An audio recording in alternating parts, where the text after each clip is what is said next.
अस्सलाम वालेकुम दोस्तों। वाह। मेरे साथ इस वक्त वीडियो लिंक पे नदीम शाह साहब हैं मुल्तान से। शाह साहब सीनियर जर्नलिस्ट हैं और साथ साथ हमें ये फायदा भी है कि वो जर्नलिस्ट जिनका बैकग्राउंड है, शाह साहब का ताल्लुक ऐसे लॉट से है। आज हम कोशिश करेंगे कि शाह साहब से समझें कि मुल्तान में जो पीडीएम का जलसा है उसका क्या इम्पैक्ट है, और साथ-साथ बहुत सारे लोगों का ये कहना है कि अब पंजाब में जलसों की इब्तिदा है, बावजूद इसके कि गुजरांवाला में एक जलसा पीडीएम कर चुकी है। लेकिन मुल्तान से जो खबरें आ रही हैं वो कुछ लग ऐसा रहा है कि पंजाब गवर्नमेंट जो है वो किसी न किसी तरीके से रोकना चाह रही है। उसके पास कुछ रीज़न्स भी हैं, ज़ाहिर है कि कोरोना का बहाना और उसका रियलिस्टिक थ्रेट भी है, वो उसको यूज़ किया जा सकता है। और साथ-साथ हमें मुल्तान में गिरफ्तारियां भी नजर आई, और साथ साथ पीपल्स पार्टी और मुस्लिम लीग नून वहां पे एक्टिव नजर आ रही हैं, और पीडीएम का ये कहना है कि जी वो किसी भी सूरत में इस जलसे को मुलतवी नहीं कर सकते। शाह साहब, ये जो सिचुएशन है, हमें मुल्तान से जो खबरें आ रही है, Multan is a very important city, no doubt. बड़े हैवी वेट्स हैं मुल्तान का पंजाब में होना, और साथ साथ उनका जो सराइकी कनेक्शन है वो भी बहुत बड़ा इम्पोर्टेंट है। तो ये जगह वैसे भी पॉलिटिकल एक्टिव है, और आज की पॉलिटिकल गर्मी में मेरे ख्याल में Multan should be a different city at the moment. हाँ, यस, बिल्कुल आपकी बात ठीक है। और यहाँ पर सूरत हाल इस वक्त ये है कि जो इस वक्त है कि पीडीएम के जो कारकुन थे उसमें पाकिस्तान मुस्लिम लीग नून, पाकिस्तान पीपल्स पार्टी, जमीयत उलमा इस्लाम और दीगर जो कारकुन थे, वो जबरदस्ती उन्होंने ताले तोड़कर तो जलसागाह पर उन्होंने अभी चंद लम्हे पहले कब्जा कर लिया है। और उनके जो तमाम जो जितने कारकुन थे वो वहां पर स्टेज पर पहुंच गए और ग्राउंड में फैल गए। इस वक्त ये सूरत हाल है कि जिस जलसागाह को इंतजामिया ने चारों तरफ से वो कंटेनर रखकर, तकरीबन को 30 के करीब कंटेनर उन्होंने रखे हुए थे और ताले लगाए हुए थे। 6 गेट हैं जलसागाह के, जो मुल्तान किला कोना कासिम बाग है उसके 6 गेटों को उन्होंने ताले लगाए हुए थे, जंजीरों से बांधा हुआ था। उसको अभी चंद लम्हे पहले जो पीडीएम के कारकुन थे, उनका एक गोल आया और उन्होंने वो ताले तोड़े, गेट तोड़े और जबरदस्ती अंदर घुस गए। पूरी जलसागाह पर इस वक्त पीडीएम के कारकुनों का कब्जा है। ये अच्छा तो है अभी शायद, चंद लम्हे पहले की सूरत जी। ओके। शायद ये बताइएगा कि आमतौर पे एक परसेप्शन है कि पीपल्स पार्टी पुरानी पीपल्स पार्टी नहीं रही, एक एक्टिविज्म और जो स्ट्रीट पावर का इस्तेमाल माजी में होता था। मुस्लिम लीग नून के लिए ये कहना है कि उनके वर्कर्स के पास इस टाइप की कुवत नहीं रही, उनका एक कल्चर नहीं रहा। ये दो बड़ी पार्टियां हैं। दोनों पार्टियों का अगर ये परसेप्शन हो तो फिर इसका मतलब है कि अगर ताला तोड़ने की बात होती है तो there is something different scenario. मतलब ये इतनी कुवत और एक्टिविज्म कहां से आ गया? इसमें मैं आपको बताऊं कि पहली बात तो ये कि ये जो पीपल्स पार्टी के जो कारकुन पहुंचे हैं वो अब्दुल कादिर गिलानी की क्या, बल्कि यंगस्टर थे, तकरीबन ऐसे कोई 20-25 साल इन उम्रों के नौजवान थे। और जो मुस्लिम लीग नून के आए हैं वो शेख तारिर रशीद के, क्योंकि वो जो जहां पर जलसागाह हो रही है वो उनका एक तो आबाई घर नजदीक है, बल्कि आबाई इलाका उसको कहें कि जो अंदरून शहर है वो वहां पर उनकी एक बड़ी एक फुल फोर्स है, एक तो इलेक्टोरल हवाले से और माजी में जो उनकी सियासत का जो न्यूक्लियस था वो ये चौक बाजार, हुसैना गई, अंदरून शहर का जो इलाका है जहाँ ज्यादातर जो उधर 47 में जो माइग्रेट करके लोग आए थे वो वहां पर उनकी आबादी बहुत बड़ी तादाद है, तो वो लोग वो वहां पहुंचे।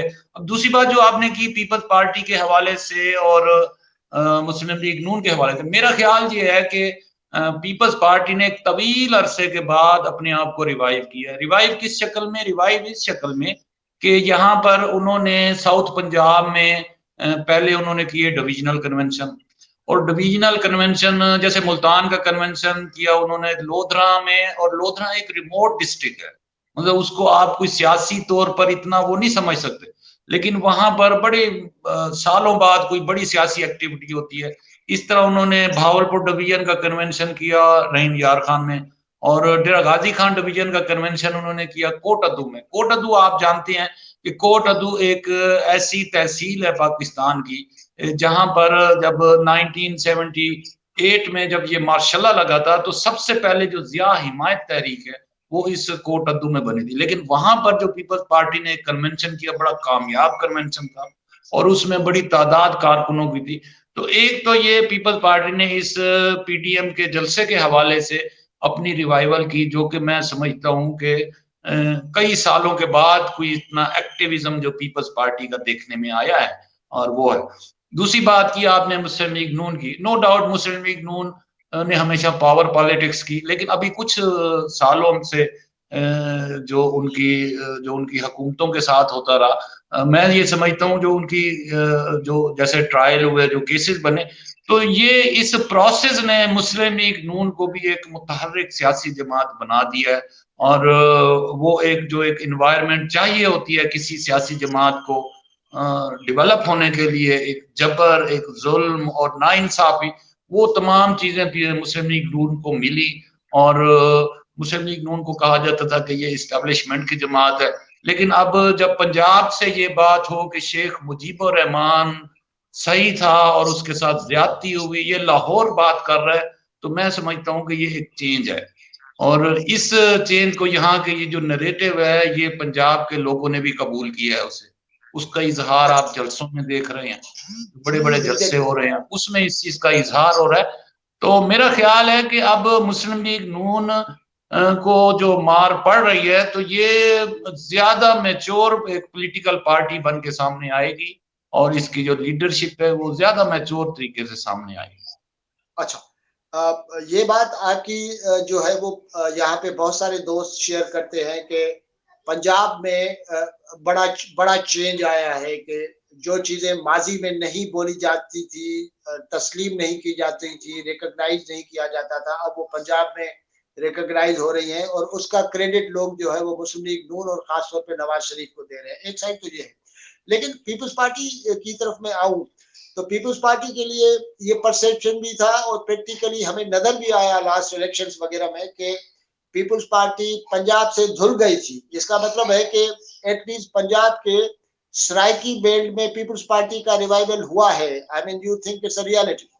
हाँ बिल्कुल, मैं समझता हूँ कि ये जो यहाँ पर सराइकी बेल्ट में जो 11 डिस्ट्रिक्ट हैं, मुल्तान, बहावलपुर, डेरा गाजी खान डिवीजन में, वहाँ पीपल्स पार्टी ने बड़ा डीपली अपने आप को रिवाइव किया है और जो वर्कर्स कन्वेंशन उन्होंने किए हैं। फिर उसके बाद उन्होंने एक जो तरीका अख्तियार किया कि जो मुख्तलिफ विंग्स हैं, जैसे खवातीन का अलहदा विंग होता है, लेबर का, किसानों का, पीएसएफ तलबा का, यूथ का, इन विंग्स ने भी अपने अलग अलग जो कन्वेंशन है वो तहसील सतह पर, डिस्ट्रिक्ट सतह पर किए हैं। तो मेरा ख्याल है दिस इज इनफ कि एक पार्टी की रिवाइवल जो है वो, उसके लिए बड़ा ये साजगार माहौल था और उन्होंने इसका पूरा फायदा उठाया।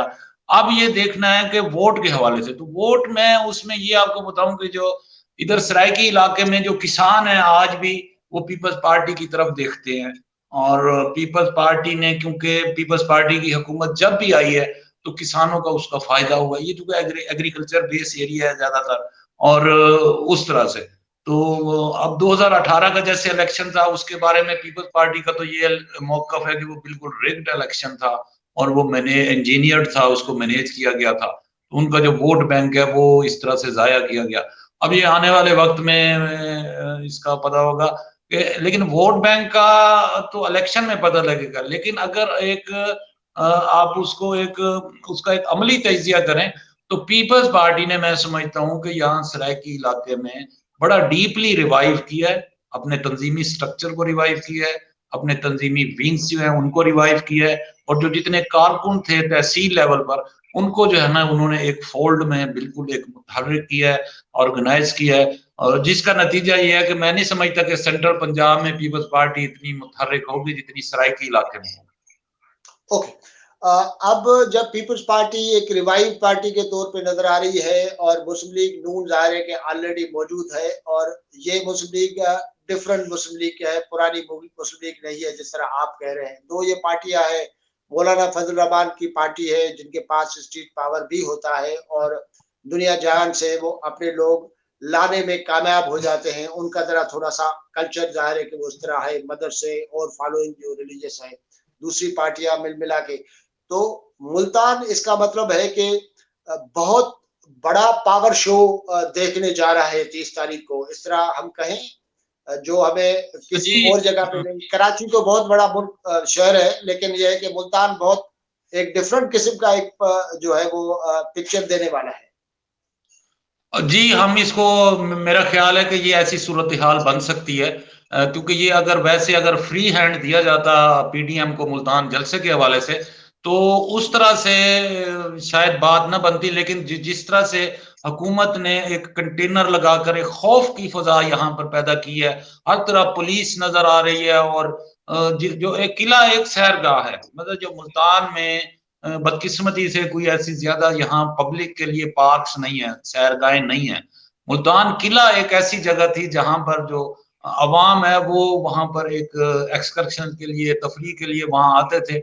और ये उन्होंने जो ये सूरत हाल एक जो ये उन्होंने एक जो स्केच बनाया है, इसकी वजह से ज्यादा इसको मैं समझता हूँ कि पब्लिक ज्यादा मोबिलाइज होगी, और शायद मुल्तान का ये जलसा है ये तारीखी होगा, और उसमें जो पार्टिसिपेशन है वो भी भरपूर तरीके से होगी।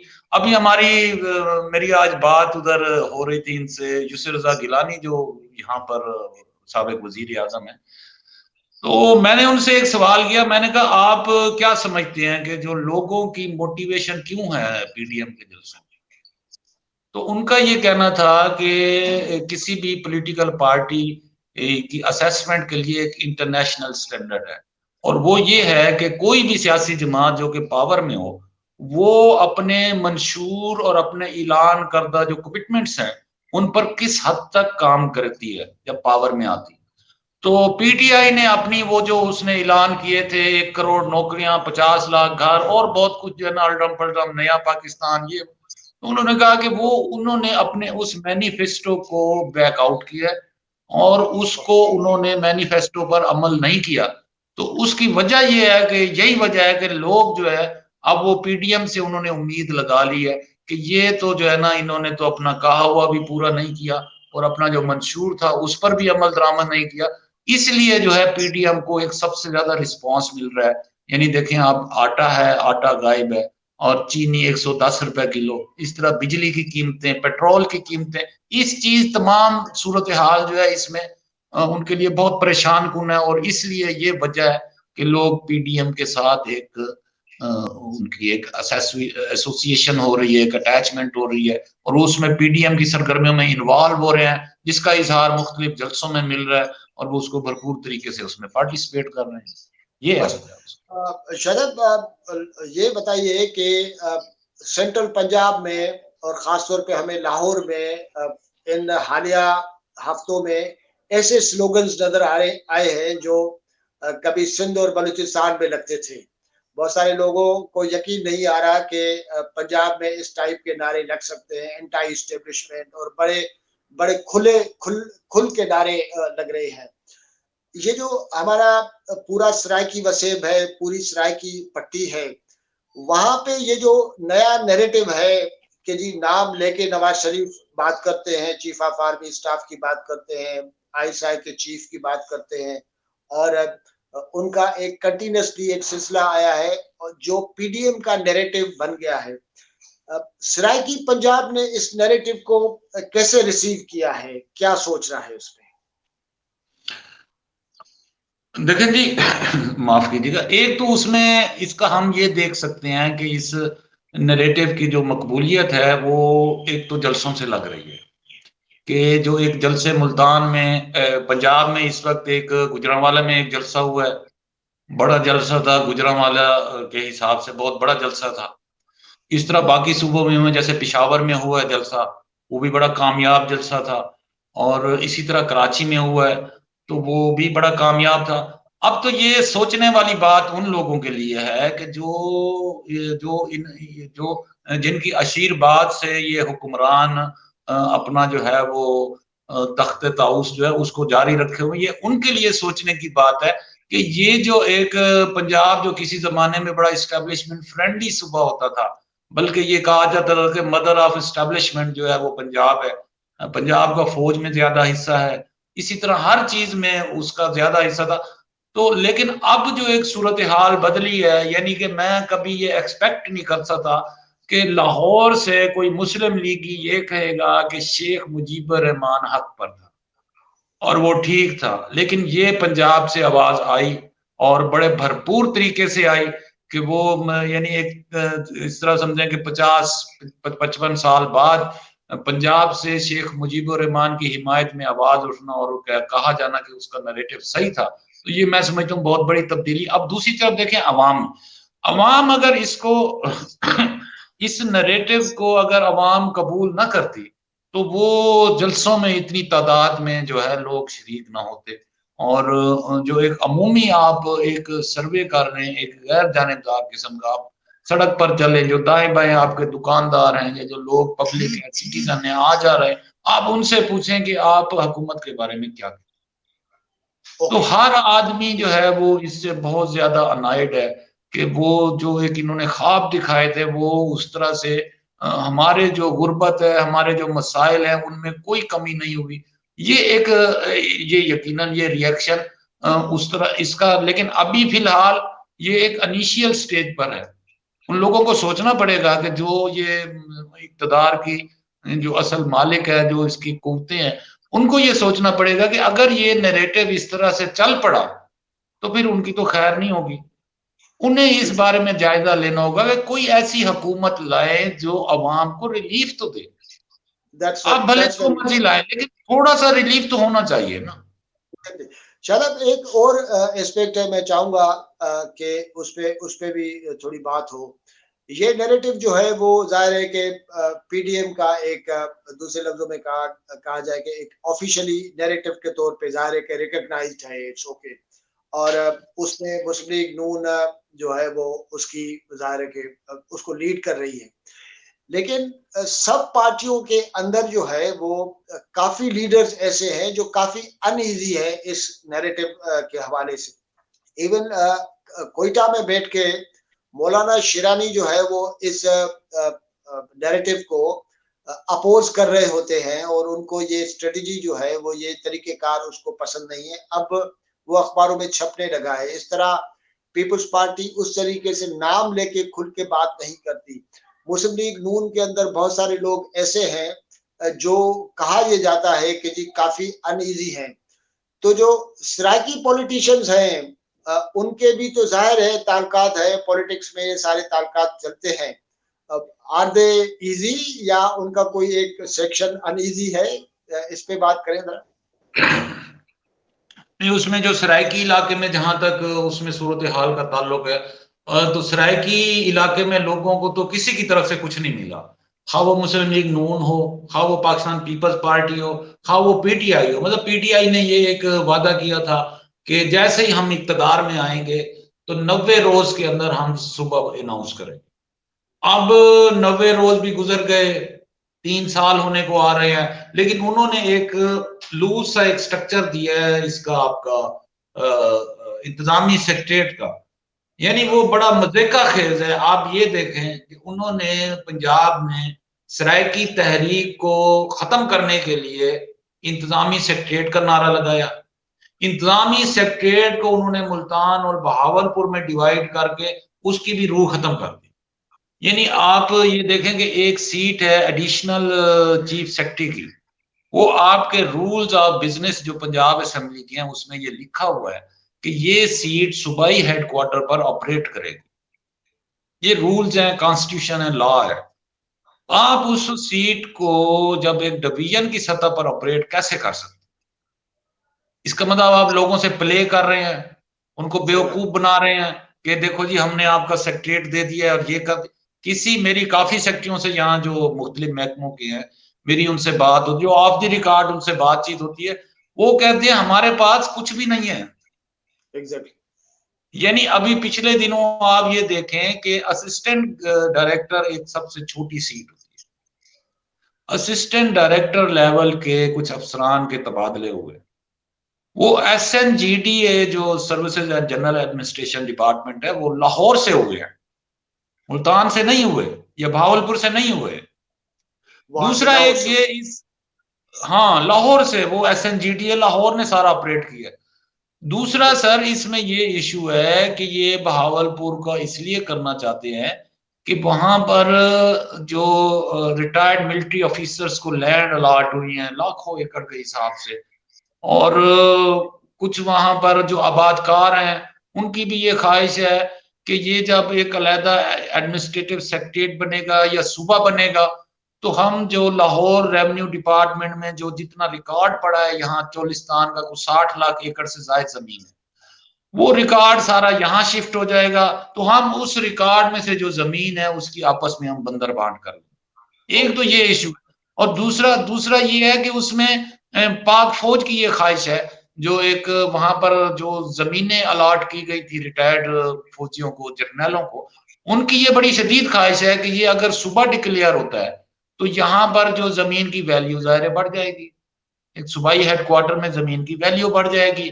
वहां जो चक्कू अलॉट हुए हैं रिटायर्ड फौजियों को, वहां पर बिजली पहुंचेगी, सुई गैस पहुंचेगी, सड़क पहुंचेगी, पानी पहुंचेगा, बाकी तमाम सहूलतें पहुंचेगी, तो यकीनन उनकी जो उनको रिटायरमेंट पर जो एक अतिया हुई थी जमीनें या जो गिफ्ट हुई थी उनकी वैल्यू भी बढ़, तो ये एक पीछे पॉलिटिक्स है बहावलपुर को उसमें ये करने की।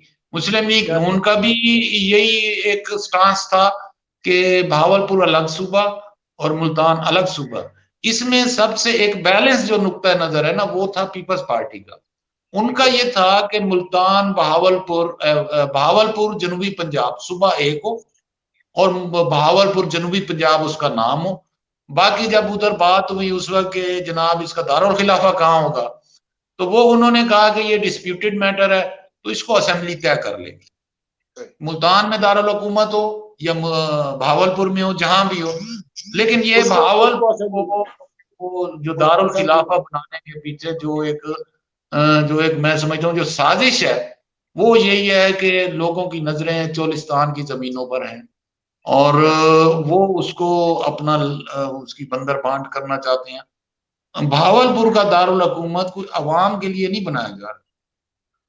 आप देखेंगे, हेलो, हाँ, आप देखेंगे बहावलपुर में इस वक्त जो किसी जमाने में होता था कि वहां के जो आबासी नवाब खानदान है वो भावलपुर की जो पॉलिटिक्स है उसको उसका तायन करता था, लेकिन इस वक्त सूरत हाल ये है कि वहां आबादकार पूरे भावलपुर डिस्ट्रिक्ट में पूरी पॉलिटिक्स पर काबिज है। नवाब जो फैमिली है वो अकलियत में चली गई है, यानी अब उनको उनके अपने हलके भी महफूज नहीं रहे। अब तो ये जो सारे एस्पेक्ट्स है शाह साहब, आमतौर पे तो जाहिर है कि एक स्लोगन के तौर पे आवाम के एक हिस्से को ये चीजें अट्रैक्ट करती हैं, लेकिन जो पसे पर्दा जो सारे टारगेट्स है, ऑब्जेक्टिव है, उनका सामने आना बहुत जरूरी है। बहरहाल thank you so much Shah साहब, आपकी बड़ी मेहरबानी, आपने हमारे साथ अपना एनालिसिस, अपनी इंफॉर्मेशन शेयर की और मुख्तलिफ वक्तों में हम आपको तकलीफ देते रहेंगे। थैंक यू सो मच दोस्तों, इजाजत चाहते हैं। नदीम शाह साहब से हमारी गुफ्तगू हो रही थी, नेक्स्ट प्रोग्राम में मिलेंगे। अल्लाह हाफिज।